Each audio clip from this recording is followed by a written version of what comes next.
Il faut savoir qu'en ce moment, il y a beaucoup d'ambiance dans cette salle de la mairie parce que voilà, tous les bureaux ne sont pas dépouillés, mais maintenant c'est inéluctable. Jean Germain, je vous le disais, qui avait convoqué la presse, il a fait sa déclaration, il a reconnu sa défaite et juste à côté de moi, j'ai Serge Babary. Serge Babary qui ne l'est pas encore officiellement puisque tous les bureaux n'ont pas été encore complètement dépouillés, mais Serge Babary, on peut reconnaître qu'à l'heure là, ça y est, vous avez gagné cette mairie de Tours. Écoutez, le maire sortant le reconnaît. En effet, les premiers bureaux connus sont des bureaux où les résultats habituels étaient très favorables à la gauche et où le maire perd 20 à 30 points.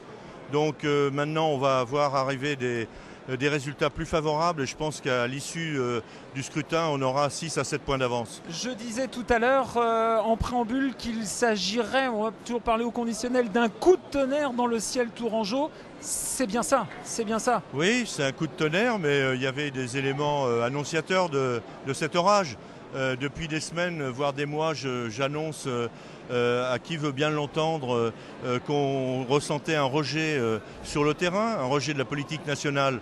La preuve est faite d'une façon absolue à travers la France, mais un rejet local du maire sortant sur sa politique, sur son absence de disponibilité pour ses concitoyens. Et ils l'ont fait savoir ce soir avec une certaine brutalité, c'est sûr. C'est une campagne qui a été très soft, si je puis dire. Oui. Il n'y a pas eu de grands duels, de grands échanges, de grandes escarmouches. Une campagne plutôt tranquille, on est obligé de le reconnaître. Et c'est ce qui a fait votre force face à un Jean Germain qui s'est très peu exprimé, on l'a très peu entendu. Écoutez, la campagne, elle a été très dense. Pour ma part, je l'ai vu monter en puissance au cours des dernières semaines.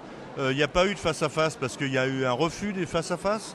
On le sait bien, aussi bien à FR3 d'ailleurs que sur les autres, à France 3 et à France Bleu et TV Tour.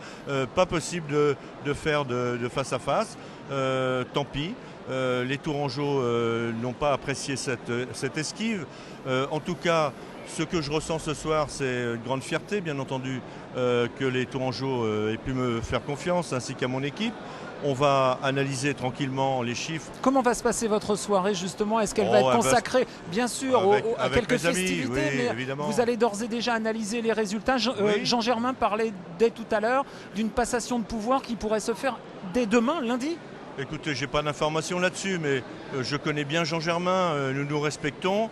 Je n'ai pas de doute sur la tranquillité avec laquelle nous allons transmettre les responsabilités de cette mairie pour le compte des Tourangeaux. C'est ça qui mène nos actions respectives.